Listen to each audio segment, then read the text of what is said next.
Lumalaganap ang iba't ibang uri ng panloloko online dahilan para paigtingin ng mga otoridad ang paalala sa publiko na maging mapanuri sa mga natatanggap na tawag, mensahe at links. Yan ang ulat ni Patricia Barroso. Sa panahon ng makabagong teknolohiya, halos lahat ng aspeto ng ating buhay, mula sa personal na ugnayan hanggang sa iba't ibang transaksyon, ay nagaganap na online at sa digital space.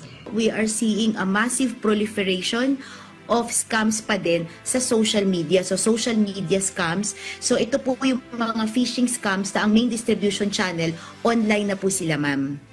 Batay sa Whoscall 2025 Scam Report, mula sa mahigit 13,000 reported scams noong first quarter ng taong 2025, umakyat ito sa halos 49,000 sa last quarter ng taong 2025 na halos 4 na beses ang itinalon.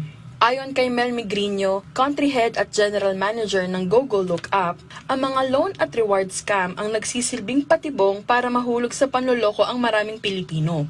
O mga scam na nagpapanggap bilang mga digital lending institutions o mga individual na nagkukunwaring lisensyadong digital lenders.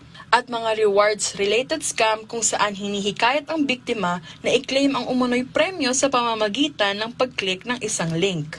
Ilan sa mga red flags o palatandaan ng scam ay ang pagtanggap ng SMS na nagpapanggap bilang bangko, kilalang brand o retail institution.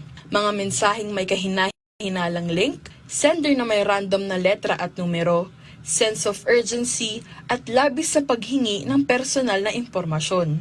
Kaya naman paalala ng mga otoridad na agad i-report ang mga kahina-hinalang mensahe sa Cybercrime Investigation and Coordinating Center o CICC hotline sa 1326. Pinapayuhan din ang publiko na gumamit ng mga application gaya ng Whoscall para makatulong sa pagdetect ng posibleng scam. Mahalaga ring maging mapanuri at lubos na pag-iingat. Suriing mabuti kung legit ang website at huwag basta magtiwala sa mga natatanggap na mensahe. Ang pagiging aware, wide readers, at pakikiisa ng komunidad sa pagre-report ay isang mahalagang hakbang kontra scam.